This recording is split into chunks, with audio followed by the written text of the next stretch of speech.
Assalamualaikum warahmatullahi wabarakatuh. Apa kabar pemirsa Slebes TV dan apa kabar Tirsa? Luar biasa baik.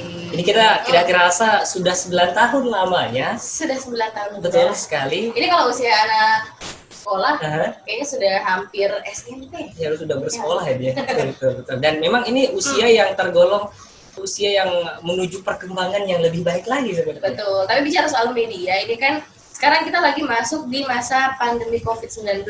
Artinya banyak keterbatasan-keterbatasan yang kita rasakan. Betul gitu sekali. dari aktivitas yang tentunya kita ada lakukan. tantangan juga tersendiri bagi lembaga penyiaran, apalagi lembaga penyiaran yang memang kemarin-kemarin sempat aktif banget. Betul. Gitu kan, tiba-tiba ada pandemi terbatas. Kayaknya banyak aktivitas yang sering kita lakukan sekarang udah makin kecil ruang lingkup kita. Betul.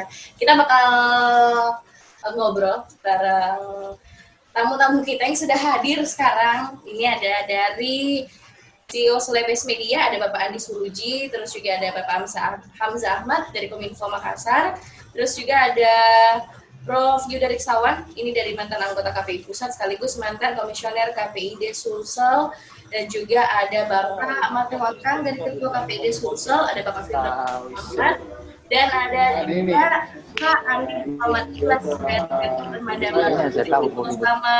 Selamat sore semuanya. Assalamualaikum. Assalamualaikum warahmatullahi wabarakatuh. Assalamualaikum. Oke, ada yang bergabung juga ya? Iya, betul sekali. Nah, gimana sehat semua? Sifatnya berapa? 9. Alhamdulillah. Alhamdulillah.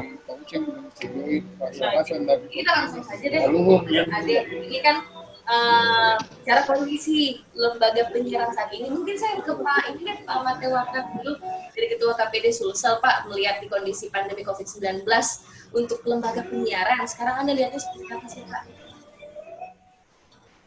Ya, terima kasih Mbak. Assalamualaikum warahmatullahi wabarakatuh. Yang pertama saya menyampaikan selamat ulang tahun Slebes TV.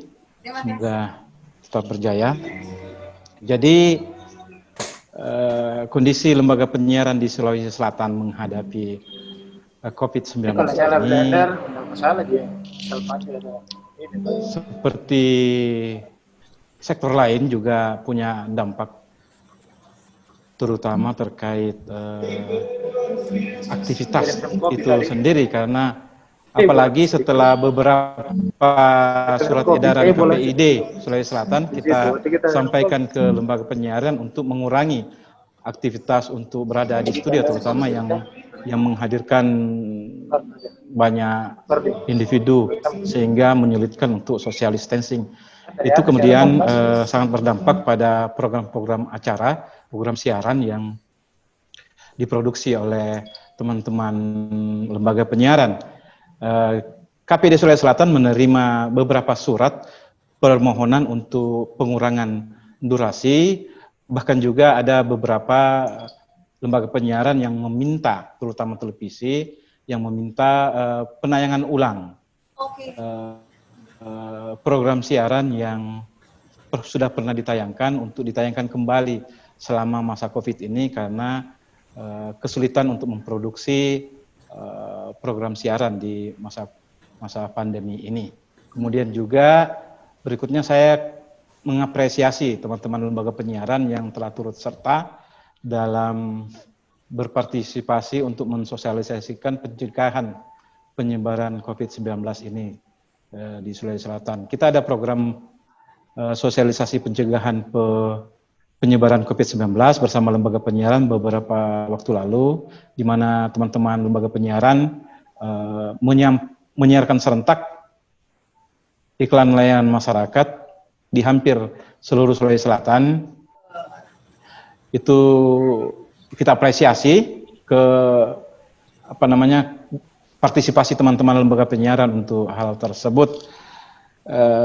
Kita apresiasi positif keterlibatan yang tinggi dari teman-teman lembaga penyiaran, apalagi dengan turut serta mengendorse berita-berita positif dan juga himbauan-himbauan positif dari pemerintah kepada masyarakat, kepada publik, sehingga bisa mempersepsikan positif COVID-19 tersebut. Barangkali demikian dulu untuk sementara. Baik, terima kasih Pak Mate Wakang. Saya ke Prof. Yuda Riksawan. Gimana nih Prof tanggapannya di tengah pandemi saat ini? Lembaga penyiaran ini sepertinya bertarung juga untuk informasikan suatu berita ke masyarakat walaupun situasinya ini belum kondusif seperti itu, Prof. Silakan. Ya, baik. Terima kasih. Assalamualaikum warahmatullahi wabarakatuh. Pertama-tama juga saya ingin menyampaikan selamat ulang tahun untuk Celebes TV ya, yang ke-9. Tidak terasa ini. Sudah 9 tahun ternyata. Dulu kita ikut termasuk yang ikut mengurus perizinannya dulu. Ketika masih di KPI di Sulsel ya. Saya ucapkan dulu salam hormat untuk semuanya yang kebetulan jadi narasumber dan teman-teman di Celebes TV. Terkait dengan situasi penyiaran saat sekarang ini, memang ini ada suatu dilema ya. Dilemanya begini, di satu sisi lembaga penyiaran itu diberikan kewajiban berdasarkan undang-undang penyiaran bahwa lembaga penyiaran itu harus tampil terdepan menyampaikan informasi yang benar, aktual, dan bahkan diberikan tugas untuk menjaga integrasi nasional, mencerdaskan kehidupan bangsa dan sebagainya. Jadi ada tujuan-tujuan mulia. Dan kemudian oleh karenanya lembaga penyiaran adalah salah satu yang menjadi tonggak di dalam penyebaran informasi terkait dengan situasi pandemi saat sekarang, menyampaikan hal-hal yang bersifat positif, hal-hal yang bisa menambah imun dan sebagainya, termasuk kalau ada informasi dari pemerintah, ya tadi Pak Mate selaku Ketua KPD menyampaikan ada iklan layanan masyarakat yang wajib disiarkan oleh lembaga penyiaran, maka lembaga penyiaran seolah-olah harus tampil di depan, sementara di satu sisi dilemanya adalah situasi perekonomian ini kan juga terdampak oleh adanya pandemi ini. Nah ini catatan yang saya dapatkan informasinya memang terjadi penurunan yang luar biasa dari sisi pemasukan iklan misalnya. Dan ini juga berdampak pada sektor real yang lain, sehingga mempengaruhi daya beli masyarakat, sehingga iklan-iklan itu kemudian ada rescheduling dan bahkan ada pembatalan gitu ya. Dan ini saya juga dapat info, tadi Pak Mate bilang ada beberapa lembaga penyiaran yang melakukan rerun dan mungkin mengurangi mengurangi jadwal siarnya dan bahkan ada yang mengurangi jumlah karyawan. Nah, ini kan sesuatu yang paradoks gitu ya. Jadi di satu sisi diharapkan untuk tampil selalu hadir, selalu memberikan informasi, tapi sementara di sisi lain ketika dalam kondisi ekonomi yang seperti sekarang, seolah-olah ini harus berjuang sendiri. Nah, ini yang menurut saya juga harus mendapatkan perhatian. Dan sebagai orang hukum mungkin saya nanti akan coba memberikan sedikit semacam peluang yang mungkin bisa kita bicarakan dengan pemerintah daerah terkait dengan bagaimana membantu teman-teman lembaga penyiaran. Di satu sisi mereka harus berjuang sendiri memang karena misalnya lembaga penyiaran swasta, tetapi intervensi dari pemerintah tentu juga harus, dan insentifnya juga tetap harus diberikan, karena lembaga penyiaran itu kan sumber informasi yang lebih dipercaya dibandingkan kalau misalnya kita bandingkan dengan sosial media. Terus terang saya secara pribadi kalau misalnya saya mendapatkan informasi terkait dengan pandemi ini, terkait dengan virus ini, maka saya harus mereceknya dulu dengan misalnya menonton lagi TV atau radio, mendengar radio untuk atau mainstream website mainstream gitu ya, portal media yang memang terdaftar untuk meyakinkan informasinya benar. Karena ini kan di tengah pandemi ini juga hoax masih juga tetap beredar ya. Dan saya kira masyarakat butuh sesuatu yang dapat dipercaya. Dan saya kira lembaga penyiaran adalah satu-satunya sumber yang bisa dipercaya. Tapi di satu sisi ketika mereka menghadapi situasi ekonomi seperti sekarang juga menurut saya ya harus ada langkah yang diberikan, apakah insentif atau langkah lainnya yang merupakan political will dari pemerintah terkait dengan itu. Betul. Saya kira itu pertama ya yang saya bisa sampaikan. Nah itu tadi mungkin sama seperti yang Prof Yuda katakan ya, maksudnya dari segi periklanan atau segala macam memang kayaknya dari media-media cukup kesulitan untuk itu. Mungkin kita langsung tanya ke Pak Andi Suruji, Pak. Benar, gimana sih kondisinya saat ini? Khususnya mungkin untuk, ya, ketawa Pak Andi. Gimana nih Pak kondisinya sekarang? Saya kira sebelum pandemi ini, COVID, kita juga lembaga-lembaga penyiaran dan media-media lain juga mengalami istilahnya disrupsi ya, dengan berkembangnya media-media sosial, sehingga ada media lain, alternatif lain yang boleh dikata tidak ada rambu-rambunya. Kayak gimana tuh Pak? Misalnya kalau kita media kan ada kode etik jurnalistik. Ya.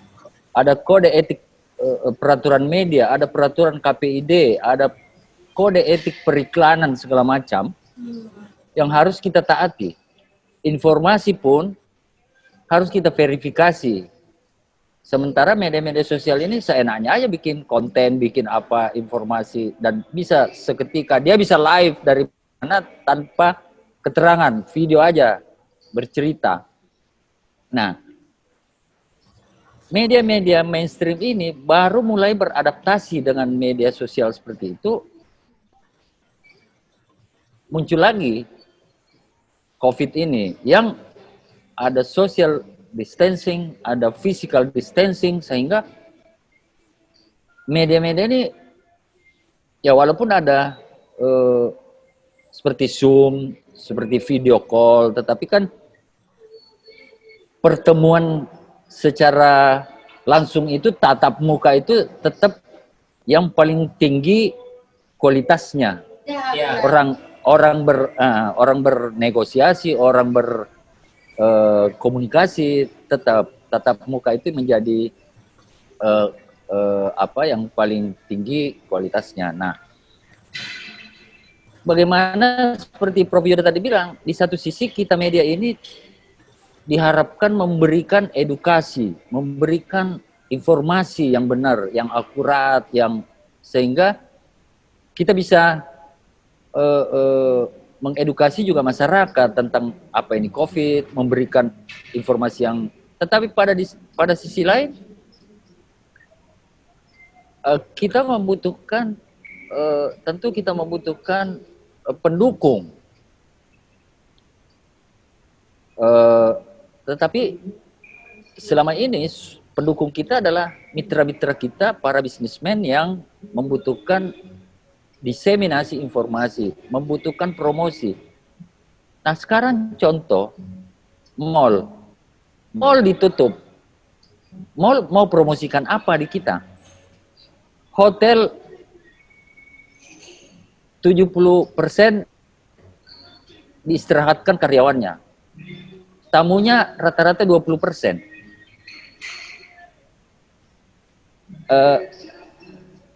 Sebagai informasi, sudah barangkali 3 bulan itu 0 wisatawan asing yang datang melalui Bandara Hasanuddin. Apa yang mau dipromosikan kalau begini kondisinya? Nah, ya dengan berbagai cara kita tetap berusaha untuk bagaimana media ini bisa tetap ada di udara, masih tetap bisa ditonton orang dengan segala macam akrobatik yang harus kita lakukan sebagai penyelenggara. Bukan hanya kami, saya pikir itu seluruh lembaga penyiaran mengalami hal yang sama. Dan saya apresiasi sekali Pak Yuda tadi ada tawaran solusi. Semoga itu menjadi menjadi bahan pertimbangan bagi pemerintah. Kalau bukan pemerintah daerah yang turut memikirkan juga media-media lokal ini, saya kira ya seperti yang Prof. Yuda bilang, ya kita berjuang sendiri. Nah, mudah-mudahan kita masih kuat untuk berjuang sendiri dan masih tetap menjalankan misi-misi media itu. Saya kira itu yang gambaran kondisinya apa yang dihadapi media. Baik, terima kasih Pak Andi. Saya ke Kak Andi Muhammad Ikhlas, selaku Direktur Madama Radio. Ini kalau kita lihat memang situasi sampai saat ini masih dalam status pandemi. Nah, kalau dari Kak Andi Muhammad Ikhlas sendiri, pandangannya terkait tantangan yang harus dihadapi oleh lembaga penyiaran itu seperti apa?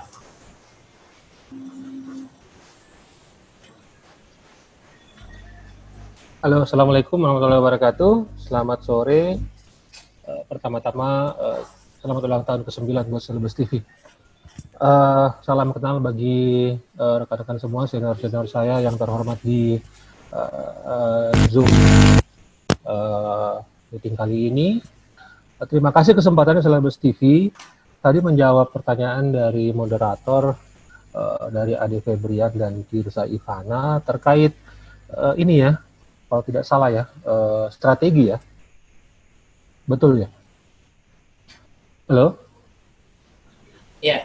Ya, oke. Kami sendiri sebenarnya di Madama Radio juga adalah sebagai FM pertama di Makassar, itu juga terus terang sangat mengalami yang namanya kejatuhan ke titik yang paling rendah ya.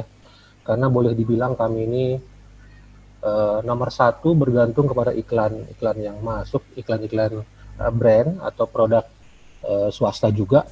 Karena dari pemerintah itu sangat sedikit buat kami, bisa dikatakan dalam setahun itu mungkin presentasinya di bawah 5% ya iklan dari pemerintah. Jadi ini juga yang mungkin kami bisa bahasakan di sini, bahwa kami mengetuk juga sebenarnya pintu pemerintah yang berwenang untuk lebih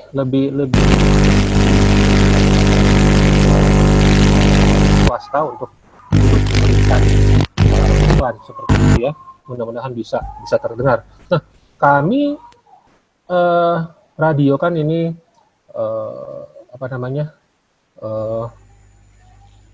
adalah media yang menyiarkan audio saja, jadi sangat-sangat butuh strategi dan sangat-sangat butuh implementasi yang luar biasa agar siaran kami dapat didengar orang, karena dengan tidak didengar orang maka potensi pendapatkan iklan juga pasti lebih sedikit. Nah, kami di Madama itu memang sebagai mitra pemerintah juga, karena kami punya tanggung jawab sosial kemasyarakatan, juga turut serta dalam masa pandemi ini untuk menyebarkan semua informasi terkait utamanya kepada segmen kami, segmen pendengar kami, bahwa untuk menjadikan Makassar menjadi kota yang bebas pandemi, yang harus bertindak adalah kita semua. Jadi bukan hanya kami sebagai media dan pemerintah, jadi kita semuanya, termasuk pendengar-pendengar radio. Nah, strateginya memang agak unik karena terus terang karena kita ini menyiarkan secara audio saja, jadi butuh partner-partner dan konten-konten yang memang dibutuhkan anak muda sebagai pendengar kami, sasaran kami. Kita butuh itu untuk mengajak mereka mendengarkan siaran kami. Nah, itu saja mungkin yang bisa kami lakukan dalam kondisi sekarang ini, sambil kami terus berharap bahwa memang ada kepedulian dari pemerintah atau lembaga-lembaga terkait lainnya, agar kita ini bersama-sama, tanda kutip bersama-sama untuk memerangi, untuk menghadapi ini semua gitu. Jadi media seperti kata Pak Andi Surji tadi, jangan dibiarkan untuk di depan sendirian. Karena terus terang backup kami bukan pemerintah gitu. Backup kami sebagai lembaga penyiaran swasta itu bukan pemerintah. Backup kami adalah kami sendiri. Jadi jika pada saat kami tidak punya istilahnya tidak punya peluru, nah kami tidak akan. Oke, karena nanti kita sambung lagi sama Kak Iko. Setelah ini kita break dulu ya. Iya.